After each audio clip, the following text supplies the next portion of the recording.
നിലമ്പൂരിലെ തെരഞ്ഞെടുപ്പിന് ശേഷം CPM-നകത്ത് ഉണ്ടാകാൻ പോകുന്നത് വലിയ പൊട്ടിത്തെറിയാണെന്ന് നേരത്തെ തന്നെ എല്ലാവരും പറഞ്ഞിരുന്നു. പക്ഷേ ഇപ്പോൾ വന്നുകൊണ്ടിരിക്കുന്ന വിവരം എന്ന് പറഞ്ഞു കഴിഞ്ഞാൽ അതിനകത്ത് ഇപ്പോൾ തന്നെ ഓൾറെഡി പൊട്ടിത്തെറി തുടങ്ങി എന്നുള്ളതാണ്. CPM-നകത്തൊരു വിഭാഗീയതയുടെ എല്ലാ സാധ്യതകളും തെളിഞ്ഞു വരുന്നു എന്നുള്ള സൂചനകളും കാണുന്നുണ്ടല്ലോ.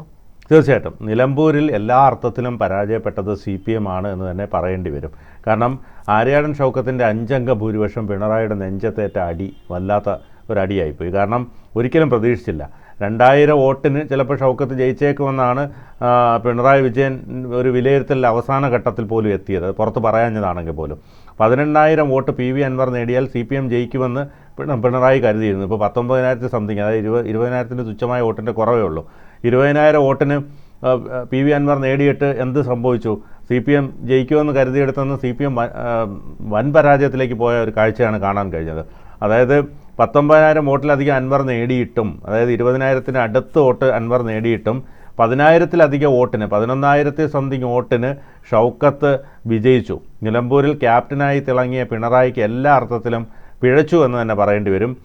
RSSനെ ന്യായീകരിച്ചുകൊണ്ട് ഒരു വശത്ത് ഗോവിന്ദൻ നിലനിന്നു. അതായത് ഹിന്ദു വോട്ടർമാരെല്ലാം കൂടെ ഈ സ്വരാജിന് നൽകുമെന്നൊരു പ്രതീക്ഷയായിരുന്നു നൽകിയത്.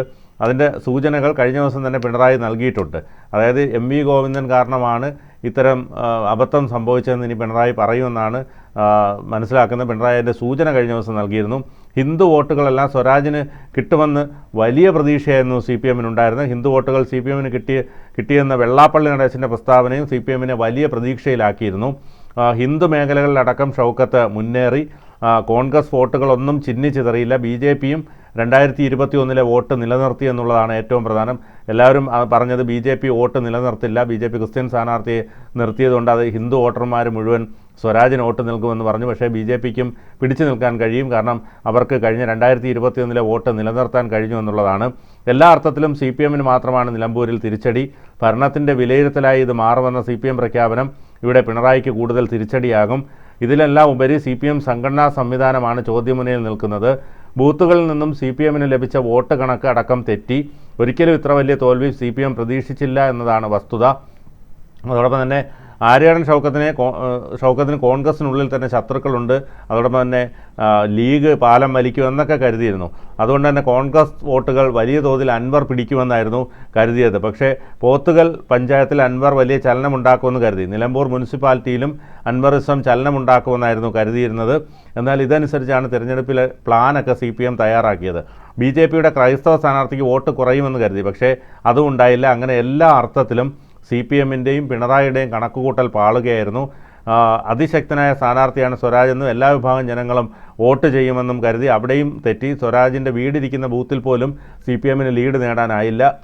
വോട്ടെണ്ണൽ തുടങ്ങിയ സമയം മുതൽ സ്വരാജിന് മേൽ ഷൗക്കത്തിന് മുൻതൂക്കം നേടാനായി. അങ്ങനെ CPM തളർന്നു വീഴുന്ന കാഴ്ചയാണ് കാണാൻ കഴിഞ്ഞത്. CPM സംസ്ഥാന സെക്രട്ടേറിയറ്റ് അംഗത്തെ തന്നെ കളത്തിലിറക്കിയിട്ടും തോറ്റത് പാർട്ടിക്ക് വലിയ നാണക്കേട് ഉണ്ടാക്കി. പാർട്ടി സംവിധാനങ്ങളെല്ലാം, പ്രത്യേകിച്ച് മുഖ്യമന്ത്രിയും മന്ത്രിമാരും ക്യാമ്പ് ചെയ്ത് പ്രചരണം നയിച്ചിട്ടും അച്ചടക്കത്തോടെയും കാര്യക്ഷമമായും മണ്ഡലത്തിൽ കഴിഞ്ഞ 3 ആഴ്ചയും പ്രവർത്തിച്ചു.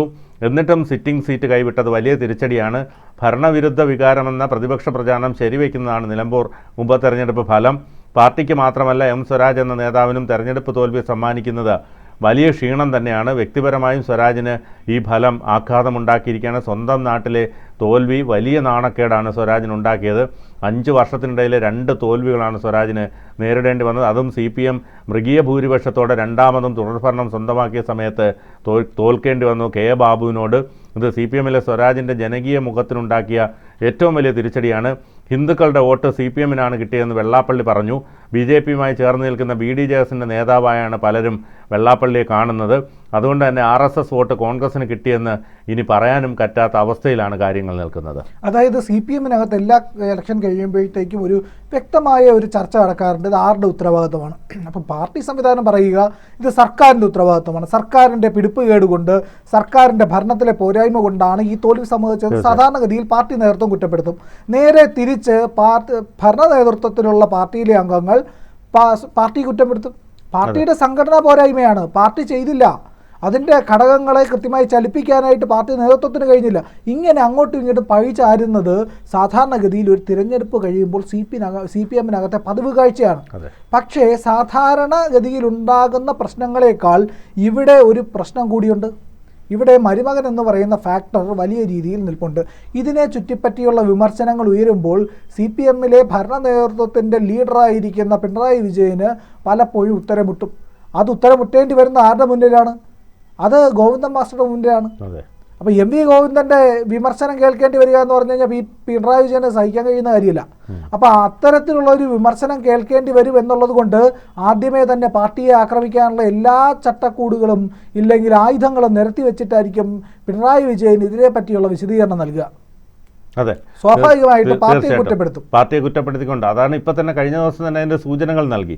അതുമാത്രമല്ല CPM-ൻ്റെ ഒരു രഹസ്യ വിലയിരുത്തലുണ്ടല്ലോ എപ്പോഴും തെരഞ്ഞെടുപ്പ് കഴിയുമ്പോൾ 2000 വോട്ടിന് ആര്യാടൻ ഷൗക്കത്ത് വിജയിക്കുമെന്നാണ് അവർ കണക്കുകൂട്ടി. അതോടൊപ്പം തന്നെ 20,000 വോട്ട് അൻവർ നേടിയാൽ ഉറപ്പായിട്ടും സ്വരാജ് ജയിക്കുമെന്ന് കരുതി. അതോടൊപ്പം തന്നെ RSS വെള്ളാപ്പള്ളി ഈ പറഞ്ഞ പോലെ BDJS-ൻ്റെ വാക്കുകളായിട്ടാണ് പറഞ്ഞതെന്നാണ് ഇവർ കരുതിയത്. അതായത് RSS വോട്ടുകളും BJP വോട്ടുകളും ഒക്കെ സ്വരാജിന് കിട്ടിയിട്ടുണ്ടെന്ന് വെള്ളാപ്പള്ളി പറഞ്ഞപ്പോൾ അത് ഒരു ഔദ്യോഗികമായ ഒരു അറിയിപ്പ് പോലെയാണ് ഇവർക്ക് തോന്നിയത്. അതോടൊപ്പം തന്നെ MV ഗോവിന്ദൻ മാസ്റ്റർ ഇതുപോലെ RSS-മായി പണ്ട് ബന്ധമുണ്ടാക്കിയിട്ടുണ്ട്, പണ്ട് സഖ്യമുണ്ടാക്കിയിട്ടുണ്ടെന്നൊക്കെ പറഞ്ഞത് ഇവരെ സൂചിപ്പിക്കാൻ വേണ്ടിയായിരുന്നു. അപ്പോൾ ആ വോട്ടുകൾ കിട്ടുമെന്നാണ് കരുതിയത്. പക്ഷേ BJP പ്രവർത്തകരും അണികളും ചെയ്തത് എന്താ? കൃത്യമായി താമരയ്ക്ക് തന്നെ വോട്ട് ചെയ്തു, ജാതി നോക്കാതെ വോട്ട് ചെയ്തു എന്നുള്ളതാണ്. അതുകൊണ്ട് BJP-ക്ക് 2021 വോട്ട് തന്നെ കിട്ടി. അതുമാത്രമല്ല ഒരു വളരെ അശക്തനായ വളരെ ദുർബലനായ ഒരു സ്ഥാനാർത്ഥിയായിരുന്നു BJP നിർത്തിയത്, ക്രിസ്ത്യൻ സ്ഥാനാർത്ഥിയായിരുന്നു. പക്ഷേ ക്രിസ്ത്യൻ വോട്ടുകൾ ക്രിസ്ത്യൻ വോട്ടുകളും കിട്ടിയിട്ടുണ്ടാകാം. പക്ഷേ എന്നിരുന്നാൽ പോലും BJP-ക്ക് ക്ഷീണമുണ്ടാക്കിയില്ല. പക്ഷേ അൻവറിനെ സംബന്ധിച്ച് അൻവറിന് വലിയ ക്രെഡിറ്റ് ഉണ്ടാക്കാൻ കഴിഞ്ഞു. കാരണം അൻവർ ഒരു 10,000 വോട്ടിൽ താഴെ നേടും, അല്ലെങ്കിൽ 5,000 വോട്ട് കഷ്ടിച്ച് പിടിക്കുകയുള്ളൂ എന്ന് പറഞ്ഞാൽ അൻവർ 75,000 വോട്ട് കിട്ടുമെന്ന് പറഞ്ഞാൽ അൻവറിന് 20,000 എന്ന് പറഞ്ഞാൽ ചെറിയ സംഖ്യയല്ല. അൻവർ എന്ന് പറഞ്ഞാൽ ഒരു ചെറിയ ഇതായിട്ട് തള്ളിക്കളയാൻ പറ്റത്തില്ല. കാരണം ഈ പറഞ്ഞതുപോലെ ഒരുപക്ഷെ അൻവർ നിന്നില്ലായിരുന്നെങ്കിൽ ഈ 20,000 വോട്ടിൽ ഒരു 15,000 വോട്ടെങ്കിലും ആര്യാടൻ ഷൗക്കത്തിന് എക്സ്ട്രാ ഭൂരിപക്ഷമായി കിട്ടിയേനെ. കാരണം ഇതിനകത്ത് CPM-ൻ്റെ വോട്ടുകൾ ആണ് അൻവർ പിടിച്ചതെന്ന് നമുക്ക് വ്യക്തമായിട്ട് മനസ്സിലാക്കാൻ കഴിയും. കാരണം ആര്യാടൻ ഷൗക്കത്തിൻ്റെ ഭൂരിപക്ഷം ഈ പറഞ്ഞതുപോലെ ഇത്രയധികം കൂടാൻ സഹായകരമായത് അൻവർ ഫാക്റ്റ് തന്നെയാണ്. അതുകൊണ്ടാണ് ഈ പറയുന്നത് അൻവറിനെ അങ്ങനെ തള്ളാൻ കഴിയില്ല. പലപ്പോഴും കോൺഗ്രസ് വോട്ടുകൾ ആണ് പിടിക്കുന്നതെന്നാണ് CPM-ൻ്റെ വിലയിരുത്തൽ. കോൺഗ്രസ് വോട്ടുകളായിരിക്കും അൻവർ പിടിക്കുന്നത്. പക്ഷേ കോൺഗ്രസ് വോട്ടുകളും ലീഗ് വോട്ടുകളും കൃത്യമായി പെട്ടിയിൽ വീണു. അൻവർ പിടിച്ചത് CPM വോട്ടാണെന്നാണ് ഇപ്പോൾ അവർ പറഞ്ഞു നടക്കുന്നത്. പക്ഷേ അൻവർ പിടിച്ചിട്ടുള്ളത് CPM വോട്ടുകൾ മാത്രമല്ല, കോൺഗ്രസിൻ്റെ വോട്ടുകളും പിടിച്ചിട്ടുണ്ടാകും. കാരണം അൻവറിന് അങ്ങനെ കുറേ സ്വാധീനമുണ്ട്, മുസ്ലിം വോട്ടുകൾ പിടിച്ചിട്ടുണ്ട്.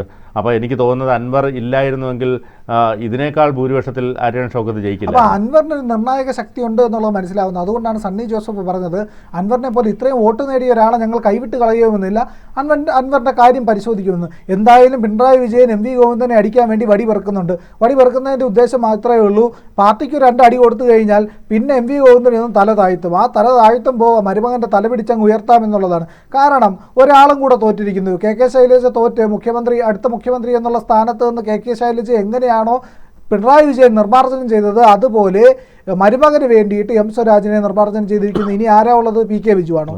PK ബിജുവിനൊന്നും ഒരു കാലത്തും ഈ പറയുന്ന ഇപ്പോൾ മരുമോൻ ഇരിക്കുന്ന ആ പടിയുടെ ഏകയരത്ത് പോലും എത്താൻ കഴിയില്ല. അപ്പോൾ ഉണ്ടായിരുന്ന യുവ നേതാക്കളെല്ലാം ഒതുക്കിയിട്ടുണ്ട്. ഇനി ആകപ്പാടെ ഉള്ളത് സ്വരാജായിരുന്നു അവസാന കണ്ണി. സ്വരാജിനെ ഒതുക്കുന്നു. P രാജീവൊക്കെ പിന്നെ പോയി, P രാജീവിനൊക്കെ ഈ ടൈമും കൂടെ ഉള്ളൂ. അപ്പോൾ ഇതും കൂടെ ആകുമ്പോഴത്തേക്കും മരുമോനുള്ള വാതിൽ തുറന്നു കിടക്കുന്നു, മരുമകനെ ഉയർത്തിക്കൊണ്ടുവരാൻ കഴിയുന്നു. അതോടെ CPM-നകത്ത് അതിന് മുന്നോടിയായിട്ട്, അതായത് മരുമോനെ എങ്ങനെ ഉയർത്തിക്കൊണ്ടുവരണമോ അതിന് വേണ്ടിയിട്ടുള്ള അവസാനത്തെ അടിക്കുള്ള വടിയാണ് പിണറായി വിജയൻ പെറുക്കുന്നത്. അത് MV ഗോവിന്ദനെ അടിക്കാൻ വേണ്ടിയിട്ടാണ്. അപ്പോൾ CPM-നകത്തേക്ക് ഒരു സ്പ്ലിറ്റ് ആന്തരികമായിട്ട്, വെറിയിൽ പൊട്ടിത്തെറിയൊന്നും ഉണ്ടാവില്ല, CPM വളരാനൊന്നും പോകുന്നില്ല. എങ്കിലും ആന്തരികമായി ഒരു വിഭാഗീയത, ഒരു സ്പ്ലിറ്റ് MV ഗോവിന്ദൻ്റെ നേതൃത്വത്തിൽ ഉണ്ടാകുന്നു എന്നുള്ളത്. അപ്പോൾ MV ഗോവിന്ദൻ വിഭാഗം ഒരു ശക്തി പ്രാപിക്കുന്ന ഘട്ടത്തിലേക്ക് പോയി കഴിഞ്ഞാൽ പിണറായി വിജയൻ്റെ കൂടെ ചില ശക്തികൾ നിൽക്കും. അങ്ങനെയാണെങ്കിൽ ആ ശാക്തിക ചേരികൾ പിണറായി വിജയൻ്റെ അധികാരമാറ്റത്തിന് ശേഷം മരുമോൻ്റെയും MV ഗോവിന്ദൻ്റെയും നേതൃത്വത്തിലുള്ള വലിയ 2 വിഭാഗമായിട്ട് മാറും. CPM-ൽ ഒരു വീണ്ടും വിഭാഗീയതയ്ക്കാണോ നിലമ്പൂർ തെരഞ്ഞെടുപ്പ് തുറക്കം കുറിച്ചിരിക്കുന്നത് എന്നുള്ള വലിയ ചോദ്യം കൂടിയുണ്ട്. കൂടുതൽ വാർത്തകളും വിശേഷങ്ങളും നിങ്ങളിലേക്ക് എത്താൻ ABC മലയാളം സബ്സ്ക്രൈബ് ചെയ്യുക, ബെൽ ബട്ടണും അമർത്തുക.